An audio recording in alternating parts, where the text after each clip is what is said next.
Halo, apa kabar? Semoga Anda dalam kondisi sehat, karena kini saatnya Anda menyimak berita Palembang bersama saya, Teatrika Putri. Sejumlah berita menarik akan kami sajikan untuk Anda. Berikut 3 berita utama hari ini. Diduga korsleting listrik, sebuah rumah warga di Jalan Joko, Kota Palembang terbakar.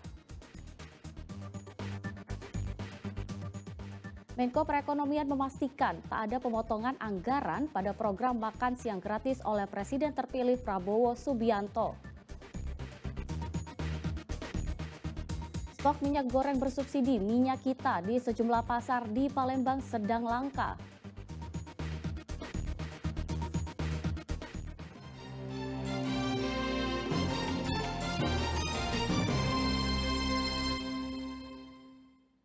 Kita ke informasi pertama, diduga akibat korsleting listrik, sebuah rumah di Jalan Joko, Kecamatan Bukit Kecil, Kota Palembang terbakar. Api pertama kali muncul dari salah satu ruangan, kemudian melalap seluruh bangunan rumah.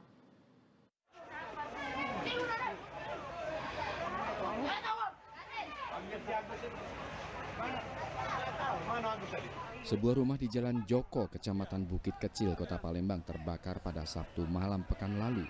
Api dengan cepat membakar bangunan rumah 2 lantai itu hingga nyaris tak tersisa. Pemilik rumah yang saat itu sedang berada di rumah langsung dievakuasi oleh warga sekitar. Warga pun turut berupaya memadamkan api dengan menggunakan alat seadanya. 5 mobil pemadam kebakaran dikerahkan untuk memadamkan api agar tidak merembet ke bangunan lainnya. Diduga api berasal dari salah satu ruangan yang disebabkan oleh korsleting listrik. Menghanguskan satu buah rumah. Informasi dari yang berumah tadi akibat konslet listrik lah dari kamar depan, anaknya baru balik, dia ada bersihkan api. Pas dibuka tadi memang api itu sudah ada, jadi dia keluarkan ibunya, ngaman ibunya, dia sudah itu api tadi sudah besar, ini sudah bisa dipadamkan oleh pemadam kebakaran Kota Palembang. Ini kalau ICP-1 ini kemungkinan belakangnya, tapi bukan terbakar. Mungkin panas tadi, ada hawa panas. Makin kami cek ke belakang situ. Kalau memang ada ini dilaporkan dengan Pak Kota dan Pak Sekda dengan Diknas. Penyebabnya tadi sendiri dari rumah yang mana itu, Pak? Dari rumah yang kebakaran ini. Kebakaran ya. Api baru dapat dipadamkan setelah 1 jam kemudian. Meski tak ada korban jiwa dalam peristiwa ini, masyarakat kembali diingatkan untuk lebih berhati-hati dalam penggunaan kompor dan peralatan listrik untuk mencegah peristiwa serupa. Muhammad Ardiansyah melaporkan dari Kota Palembang. Ya, seorang pria diduga melakukan pelecehan kepada jemaah perempuan di Masjid Agung Sultan Mahmud Badarudin Jayowikrom, Kota Palembang. Terduga pelaku nekat masuk ke ruang wudhu wanita sehingga membuat jemaah perempuan berteriak ketakutan.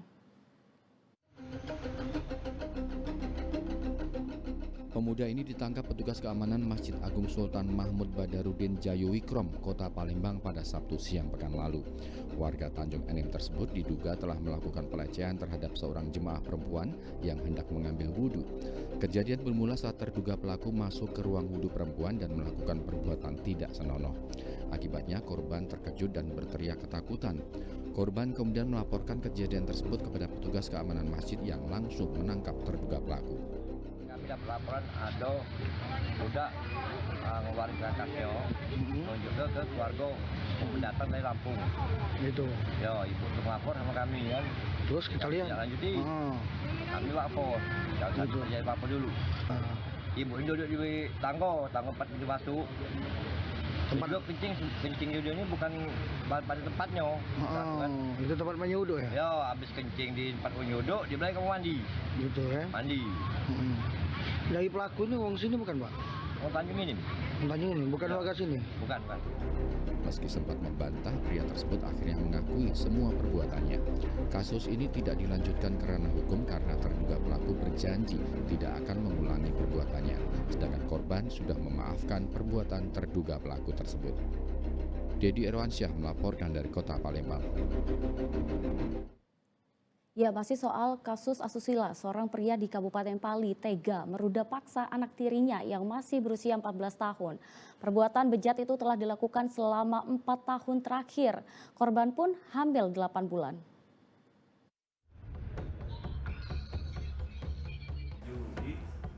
Pria berinisial RD warga Kecamatan Talang Ubi, Kabupaten Pali ditangkap oleh polisi dari unit PPA Polres Pali.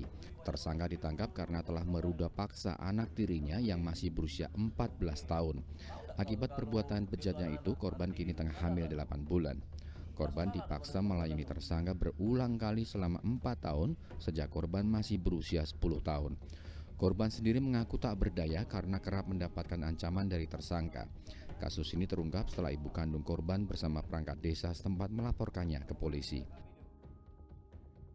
Di mana korban adalah anak tiri dari pelaku, di mana saat itu datang seorang kepala rumah tangga, ibu rumah tangga bersama pemerintah desa setempat untuk melaporkan perkara persetubuhan yang dilakukan oleh ayah tirinya. Ini kasus ini kejadiannya bermula pertama kali dari tahun berapa? Untuk peristiwa ini pertama kali terjadi pada tahun 2020 saat anak masih berusia 10 tahun kelas 4 SD. Sampai dengan saat ini? Sampai dengan saat ini hingga korban saat ini sedang mengandung usia kandungan 8 bulan 2 minggu. Untuk kondisi korban sendiri bagaimana nih sekarang ini? Untuk saat ini kami sudah berkoordinasi dengan Dinas P3A Kabupaten Pali dan Dinas Kesehatan karena terkait kesehatan si anak yang lebih utama karena untuk usia 14 tahun belum layak mengandung dan selalu kita lakukan pemantauan. Untuk kepentingan penyidikan, polisi telah menyita sejumlah barang bukti termasuk pakaian korban dan tersangka saat kejadian serta hasil visum. Atas perbuatannya, tersangka dijerat polisi dengan Undang-Undang tentang Perlindungan Anak yang ancaman hukumannya paling lama 15 tahun penjara. Dedi Irwansyah melaporkan dari Kabupaten Pali. Kita ke informasi selanjutnya, Satuan Reskrim Polrestabes Palembang menetapkan 2 narapidana sebagai tersangka kasus pembunuhan terhadap seorang narapidana lapas kelas 1 Merah Mata Palembang yang ditemukan tewas di kamar mandi lapas. Motif pelaku karena kesal, korban dianggap tidak patuh kepada napi yang lebih lama.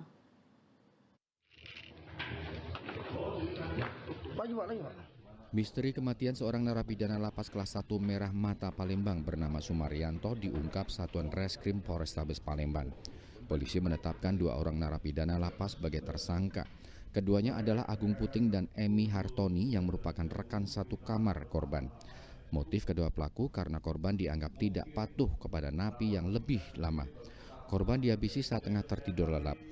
Untuk mengelabui petugas, jasad korban diletakkan di dalam kamar mandi dengan leher terikat kain seolah-olah tewas karena bunuh diri. Menganggap korban adalah sosok napi baru yang tidak patuh, tidak taat kepada napi yang lama, yang pada akhirnya dengan tidak mau diaturnya yang bersangkutan oleh rekan-rekannya napi yang lama tersebut, rekan-rekan napi yang lama merasa jengkel. Pada pukul 09.00 atau 21.00 tanggal 18 Juni tahun 2024, 2 orang tersangka tersebut merencanakan pembunuhan kepada korban saudara Suryarto, di mana pada saat itu terjadi komunikasi kedua belah pihak yang pada akhirnya pada pukul 04.30 saat korban terlelap tidur, yang bersangkutan tersangka melakukan eksekusinya. Sebelumnya diberitakan jasad seorang napi bernama Sumaryanto ditemukan tewas tergantung di dalam sebuah kamar mandi lapas Merah Mata Palembang pada Jumat pekan lalu. Polisi kemudian memeriksa 5 rekan satu kamar korban setelah tidak ditemukan tanda-tanda gantung diri pada jasad korban.